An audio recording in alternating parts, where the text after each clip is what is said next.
Drama serial جانسار کی آنے والی ایپیسوڈ اب بہت ہی زیادہ انٹرسٹنگ ہونے والی ہے، کیونکہ اس آنے والی ایپیسوڈ میں نشیروان کشمالہ کو بے نقاب کر دے گا اور نشیروان کشمالہ کے پیچھے دعا کے گھر پہنچ جائے گا، جہاں دعا سے کہے گا کہ دعا بی بی اب تمہارا کھیل ختم۔ تو اس سے پہلے آپ نے میرے چینل کو سبسکرائب نہیں کیا تو ضرور کر لیں۔ تو اب جیسے کہ کشمالہ نے نشیروان کو زہر دے کر سارا کا سارا الزام دعا پر لگا دیا ہے، اور اسی کے ساتھ ساتھ اس نے اماں اور ابا سائیں کو بھی بلا لیا اور ان کو بھی یہ بتایا کہ دعا نے نشیروان کو زہر دے دیا ہے۔ تو اب جیسے کہ نشیر نے بھی بہت ہی بڑی چال چلی، کیونکہ وہ کشمالہ کو بے نقاب کرنا چاہتا تھا اور یہ دیکھنا چاہتا تھا کہ کشمالہ کس حد تک گر سکتی ہے، جہاں مجھ کو تو یہی لگ رہا ہے کہ سارے معاملے میں نشیروان کے ساتھ جعفر بھی ملا ہوا ہے، جہاں نشیروان نے ڈاکٹرز کو بھی اپنے ساتھ ملا لیا، جہاں ڈاکٹر باہر آ کے بتاتا ہے کہ نشیروان کی بہت ہی زیادہ حالت خراب ہے، جہاں ڈاکٹرز یہ بھی بتائے گا کہ ہم نے نشیروان کے اندر سے زہر تو نکال دیا ہے، لیکن اس کی پوری باڈی میں زہر پھیل چکا ہے،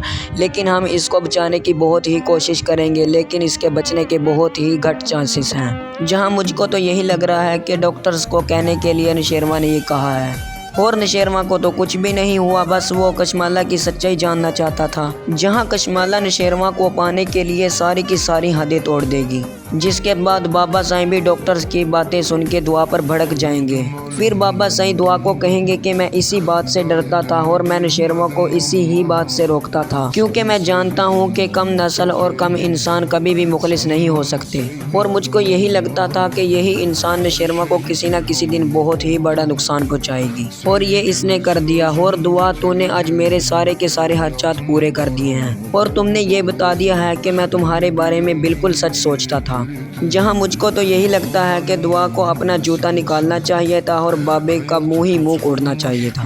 کیونکہ یہ وہی دعا ہے کہ ان کی طبیعت خراب ہونے کے دوران ان کی خدمت کی تھی اس نے، کیونکہ یہ وہی دعا ہے کہ ان کی حویلی میں اس کی طبیعت کا پوچھنے گئی تھی کہ آپ کی طبیعت کیسی ہے، اور یہ بھی اس کو کہا تھا کہ میں آپ کی بہو نہیں بلکہ بیٹی ہوں۔